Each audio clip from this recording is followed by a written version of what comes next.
오늘 말씀은 7번째 나팔을 불기 전에 주어진 막간의 장면이라고 우리가 볼 수 있습니다. 하나님은 심판 속에서도 우리의 귀를 열어서 말씀을 듣게 하십니다. 지금 사도 요한에게 말씀을 전해주는 이 장면이 굉장히 우리에게는 신앙적으로 큰 도전이 되고 굉장히 중요한 말씀입니다. 하늘에서 내려온 힘센 천사가 등장합니다. 그리고 작은 책 두루마리가 있습니다. 그리고 요한이 그것을 먹는 장면이 있는데 이것은 굉장히 낯설고 상징적인 모습들이지만 오늘 우리의 신앙과 너무 깊이 연결되어 있습니다. 사도 요한은 하늘에서 내려온 힘센 천사를 환상 중에 보았습니다. 그의 얼굴은 해와 같이 빛났습니다. 머리에는 무지개가 있었습니다. 발은 불기둥 같았습니다. 이 모습은 마치 출애굽기의 광야에서 이스라엘 백성들이 보았던 그 장면과 비슷합니다. 하나님께서 인도하신 구름기둥 그리고 불기둥을 한번 떠올려 보시기 바랍니다. 하나님은 이와 같은 모든 것을 통해서 하나님의 임재하심을 온 세상에 드러내시고 여전히 우리 속에 함께하고 계시면서 역사를 드러내고 계시는 분이십니다. 천사의 손에는 작은 책 두루마리가 들려져 있었습니다. 이 책은 하나님이 준비하신 계획이 그 안에 가득히 담겨 있었습니다. 구속과 심판 그리고 회복의 메시지를 담고 있었던 것입니다. 2절 말씀 보시면 이 작은 두루마리는 완전히 펼쳐져 있었다라고 말하죠. 이것은 하나님의 뜻이 숨겨지지 않고 드러나 있었다라는 의미를 말씀합니다. 예전에는 하나님의 계획을 알 수 없었습니다. 그것이 비밀로 가려져 있는 것 같았습니다. 이제는 그러나 예수 그리스도를 통해서 모든 사람들에게 완전히 공개되었습니다. 하나님의 뜻이 무엇입니까? 항상 기뻐하고 쉬지 말고 기도하는 것이고 범사에 뭐하는 것? 감사하는 것이고 그 예수님을 알고 닮고 그 복음 안에서 살아내고 증거하며 살아가는 것. 모든 사람들이 구원을 받는 것. 이것이 바로 하나님의 큰 비전입니다. 그러나 많은 성도님들이 그 하나님의 뜻을 알기 어렵다라고 말합니다. 왜 그럴까요? 그분의 뜻은 이미 성경 속에 하나님의 말씀, 선포되는 이 진리 속에 여전히 열려져 있습니다. 말씀을 가까이 하면 할수록 우리는 하나님의 계획과 마음을 더욱 분명하게 알 수가 있습니다. 9절과 10절 말씀인데요. 내가 천사에게 나아가 작은 두루마리를 달라 한즉 천사가 이르되 갖다 먹어버리라. 내 배는 쓰나 내 입에는 꿀같이 달리라 하거늘 내가 천사의 손에서 작은 두루마리를 갖다 먹어버리니 내 입에는 꿀같이 다나 먹은 후에 내 배에서는 어떻게 되었습니까? 쓰게 되더라. 쓰다는 것입니다. 어떤 의미인지 아시겠습니까? 천사는 요한에게 그것을 먹어버리라 라고 말합니다. 여러분, 말씀을 듣는 것과 먹는 것은 완전히 다른 것입니다. 듣는 것은 머리로 이해하는 수준에 머물지만 먹는 것은 말씀을 내 안에 받아들여서 내 피가 되고 살이 되게 하는 거룩한 행위입니다. 먹어야 합니다. 소화를 시켜야 됩니다. 피가 되고 살이 되게 만드시길 바랍니다. 사랑하는 성도 여러분, 우리는 종종 말씀을 좋은 이야기처럼 듣습니다. 오늘 말씀 참 좋았어. 은혜 받았어. 이렇게 말하죠. 그러나 이 말씀을 실제로 먹고 이것을 소화하고 삶 속에서 살아내는 것은 어떤 것일까요? 이것은 다른 것입니다. 진짜 믿음의 길을 걸어가는 것입니다. 말씀은 처음에는 너무 달콤합니다. 하나님이 나를 사랑하신다는 말씀, 오 신실하신 주님, 나를 위해 예수님이 십자가를 지었다는 그 말씀, 용서와 은혜에 관한 말씀 얼마나 좋습니까? 이런 말씀은 우리의 입에 꿀처럼 너무나 달콤합니다. 마음이 뜨거워지고 말씀을 들으면 위로를 받습니다. 그러나 내 뱃속에서는 쓰라립니다. 왜 그럴까요? 왜 쓰라린 것일까요? 쓰라린 경험을 해보신 분이 계십니까? 말씀을 삶 속에 적용하고 그 말씀대로 살아가려고 할 때 어떤 일이 생깁니까? 세상에 저항이 있습니다. 내 안에 갈등이 있습니다.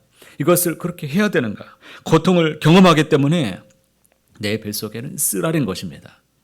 말씀은 나를 변화시키라고 요구하기 때문에 내 안에 갈등이 있고 내 안에 이런 어떤 죄책감도 있고 이것을 하지 못했다는 어떤 마음들, 찔림들이 우리 안에 있는 것입니다.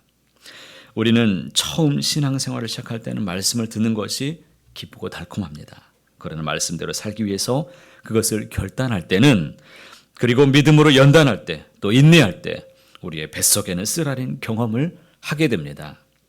그 쓰라린 진통과 경험, 이것을 감내하면서 아마 이 자리에 많은 분들이 오셨으리라 저는 믿습니다. 내 욕심을 버리라고 말씀하십니다. 용서하라고 말씀하십니다. 원수를 사랑하라고 하십니다. 세상의 가치가 아닌 하나님의 뜻을 따르라고 하십니다. 이것이 어떻게 인간적으로 가능한 일이겠습니까? 이것은 결코 심지 않기 때문에 우리 안에 쓰라린 일들이 일어나는 것입니다. 오늘 많은 성도님들은 달콤한 복음에만 머무르기를 원합니다. 위로와 축복을 받고 성공적인 말씀, 번영에 관한 말씀. 그러나 성경은 단순히 달콤함에 머무르질 않습니다.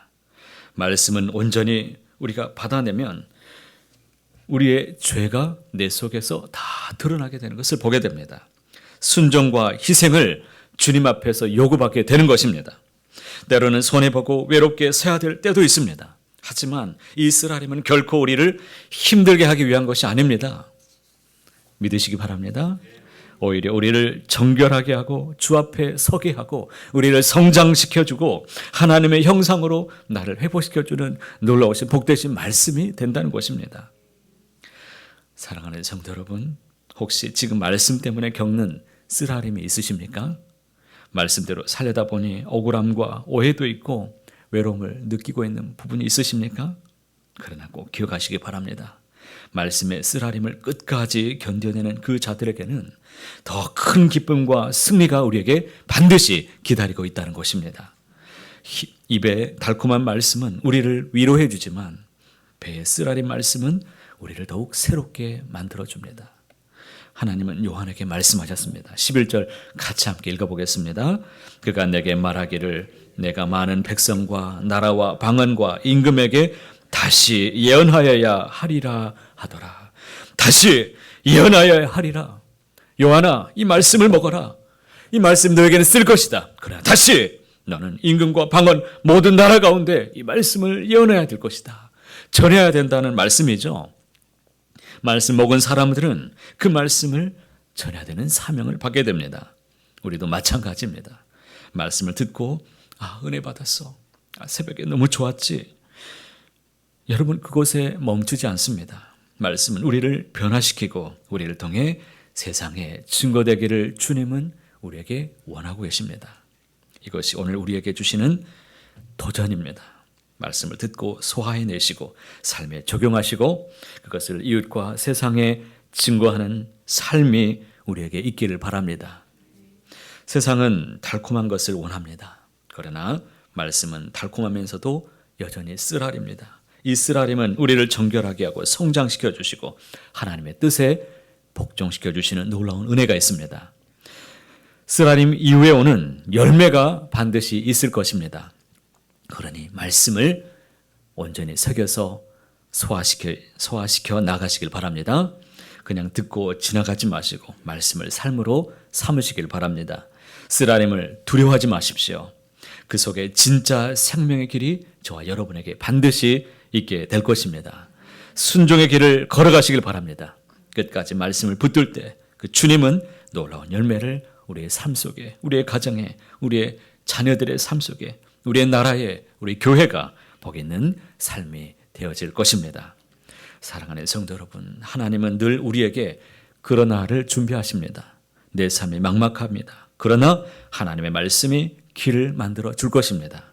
세상은 달콤한 것을 원하지만 그러나 우리는 말씀의 쓴맛을 통해 진짜 생명을 맛보게 될 것입니다. 지금은 고난 중에 있을지 모르겠지만 그러나 하나님은 반드시 우리를 회복시켜 주십니다.